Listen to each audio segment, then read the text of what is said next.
So, you want to counter Tenpai. Here's how you do it. Alright, hello guys and welcome back to another cold episode. On today's episode, we are taking a look at Labrynth, and this deck is specifically designed to beat Tenpai. Okay? How do you do this? Well, your opponent allows you to go first, and then you set a whole bunch of traps. Smile. That's pretty much it. Yep. And, yes, we are playing Floodgates. Look, I don't like Floodgates, but I also don't like Tenpai, and I don't like Tenpai more than I don't like Floodgates. Actually, I like winning more than I don't like Floodgates. There you go. That's the real reason.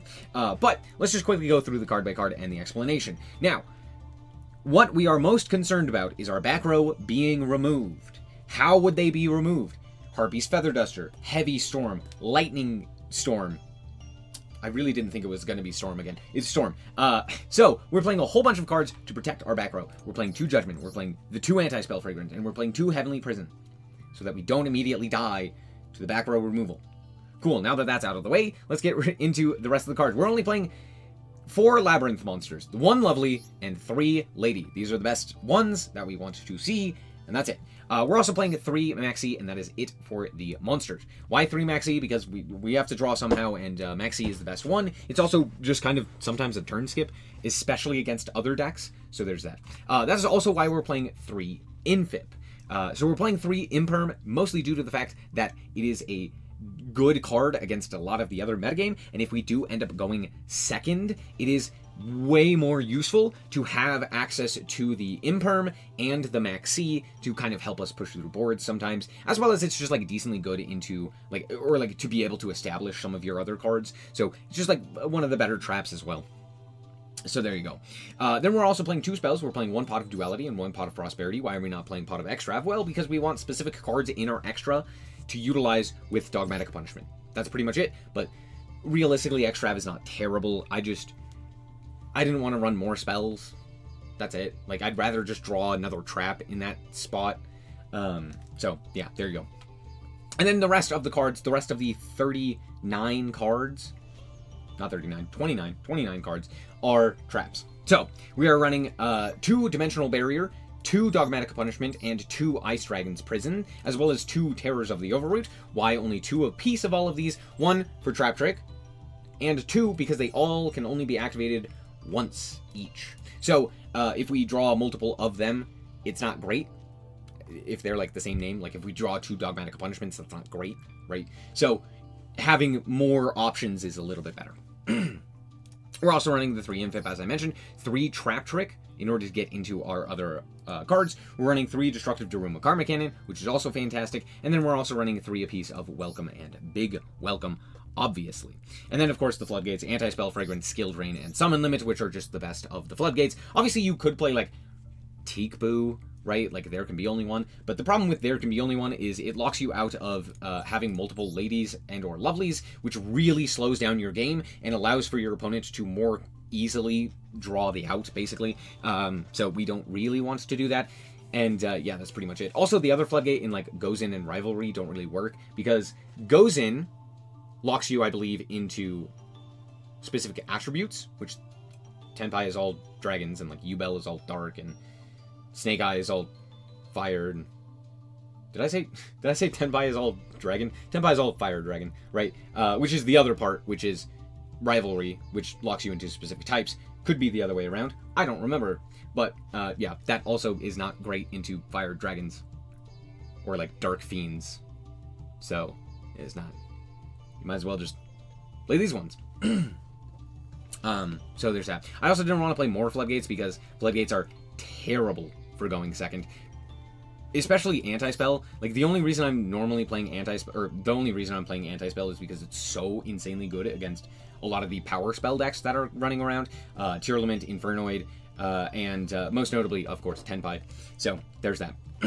As for the extra deck, the only things that are really important here that we don't want to just inherently banish with Pot of Extrav, that technically we could play more of, is the Entis, running 2 of that. We're also playing Aggregator, which is pretty crazy, because it allows you to negate a face-up card. And hey, guess what? That Tenpai card that protects them from monster effects, or from any effect, that's a face-up card.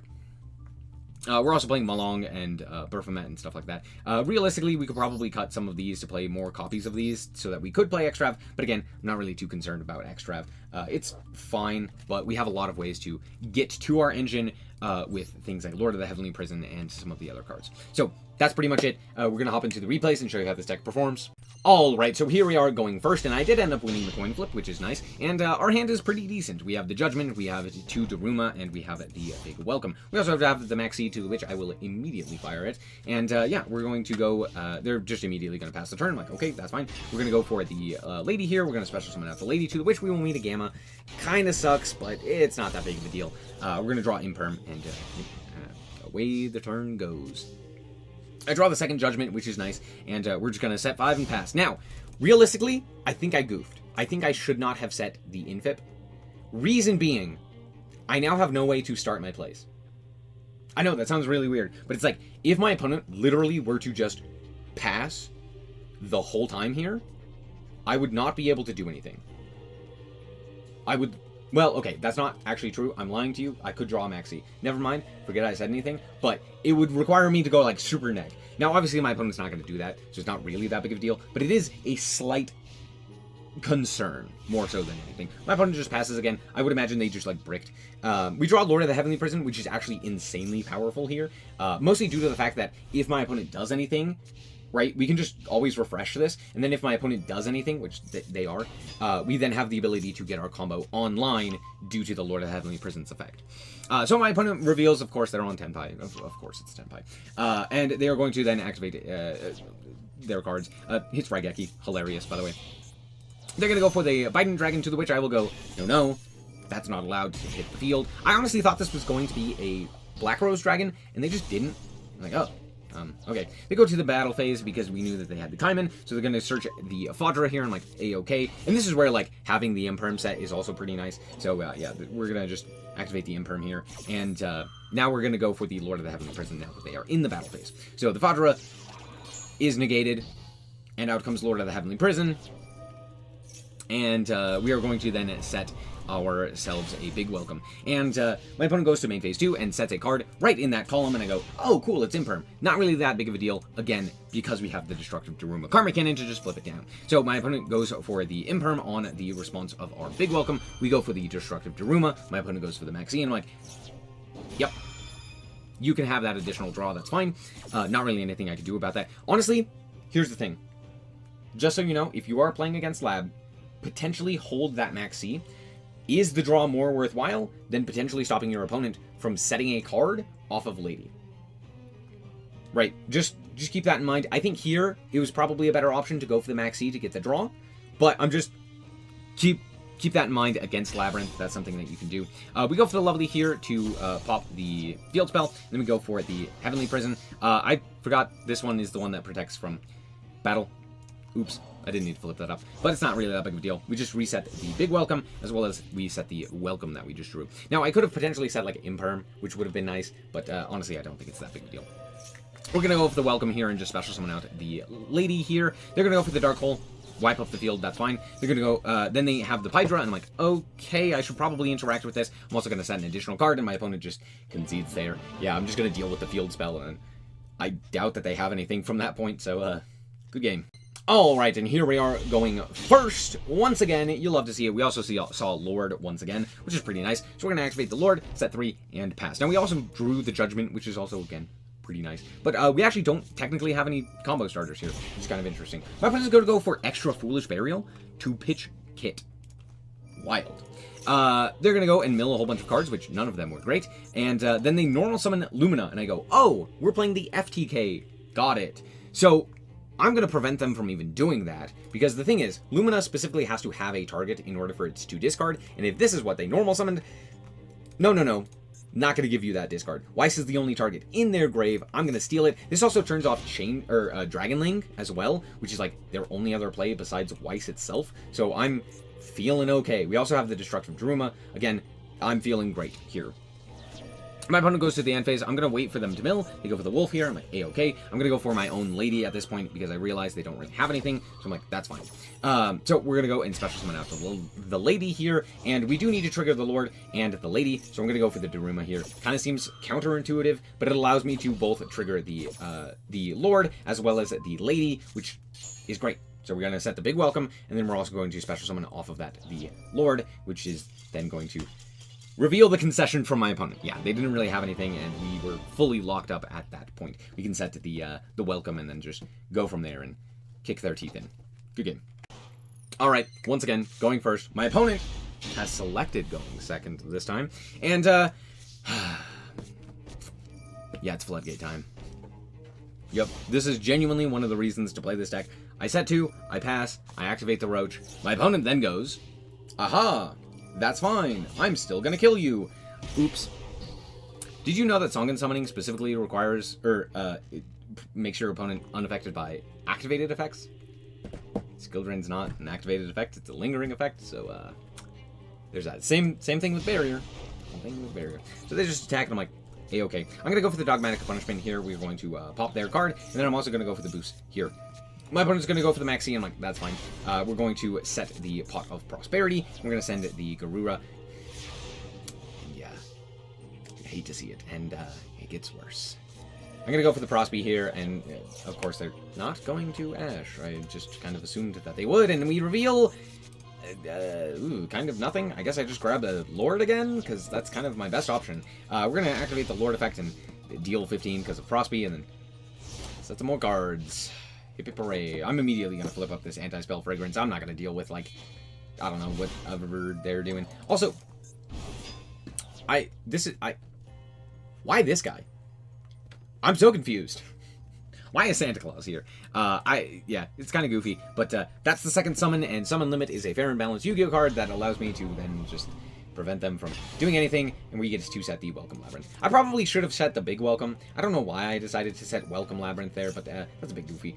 Should have gone for the big Welcome to bounce my Lord, and I don't. They go for set 2 and pass the turn, and well, did they draw the out is the question. If one of these cards is Harpy's Feather Duster or Heavy Storm, we could be out, right? Again, this is where, like, big welcome would have been quite a bit more helpful. Just, yes, they could deal with this, but then I'd still have the ability to use this Terrors of Overroot and potentially get something off of that. But I don't. It's fine. We just go to main phase 1 and proceed to the battle phase and walk up the field. We walk over the Chandra, which we knew because they searched it. I don't know why they decided to set the Chandra. I feel like you would... Like, isn't that just better in the hand? I guess they're concerned about, like, dying, but I feel like you definitely wanted to just keep that in hand. But, they didn't draw the out. Tragic. I only feel kind of bad because that's pretty much all of Tenpai, no matter what. They just didn't draw the out. Happens. Alright, once again, going first. Hip hip hooray. My opponent is on 60 card shenanigans, and yeah, this hand is quite good. Hooray, Floodgates. But yeah, we're just going to set 5 and pass, and my opponent is going to reveal that they are on Infernoble, aka, Makanko cards. Now, Infernoble is actually really a smart choice right now, mostly due to the fact that Infernoble basically doesn't lose to anything. Like, Tenpai has a difficult time actually beating it for a couple of reasons. Mostly due to the fact that if they are able to full combo, that board is extremely difficult to break. They have high attack point monsters, they have a lot of interaction from a lot of different areas, and they have a lot of specifically spell trap negates, which is really powerful. So yeah, you just kind of like do your combo and then the opponent dies. So there's that. However, with that being said, Tenpai is still Tenpai and can just draw the out. Like, legitimately, there's a ton of ways to just quote-unquote draw the out, as I've mentioned previously. But yeah, we're just going to flip up our summon limit here. And my opponent is going to go and do as much as they can here. They're going to go for the Arabesque, and I'm like, I don't want that. I don't want Makonkos doing Makonko things, so you can have this other card. But yeah, out comes the big welcome, and my opponent is going to Maximi, and I'm like, that's A-okay. We just pass the turn. And I draw a Trap Trick, and that's, yeah, this is pretty much the end of the game. Because we already had one. My opponent concedes. Yeah, summon limit. Woo!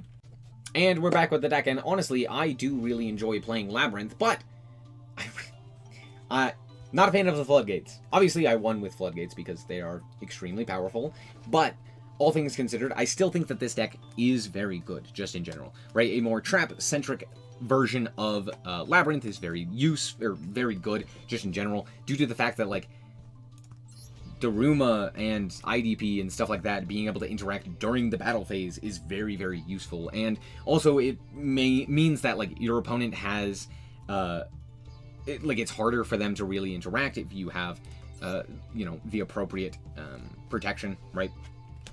Sure, they could, like, Harpy's Feather Duster you, and that happens, but Tenpai is always going to have that, right? But I do feel like Tenpai has a weaker matchup against this deck in particular, mostly due to the fact that a lot of their interaction comes from hand traps, and a lot of the hand traps, besides Ash Blossom, don't really do very well into Labrynth, right? So if they have a whole bunch of cards that are really powerful into monster combo stuff, and you don't play the monster combo, all of a sudden, half of their deck is now kind of useless, right? Even things like Dark Hole and Raigeki aren't exactly that impactful, because sure, you could deal with, like, this guy, but it's not like you're ever going to deal with Lady or something like that. So, yeah, if you really specifically don't like Tenpai, play this. You'll pretty much win most of your Tenpai games, unless they just draw the out. But that's going to be it. Thank you guys so much for watching. I hope that you guys did indeed enjoy. If you did, I like it very much. So appreciate it. And if you want to check out more content like this, as well as more Yu-Gi-Oh, then just be sure to subscribe. Anyway, thank you guys so much for watching. And remember to always stay frosty. Bye-bye. Shout out to the Frost Guard, my members. Thank you guys so much for the support, and I hope you enjoy the content.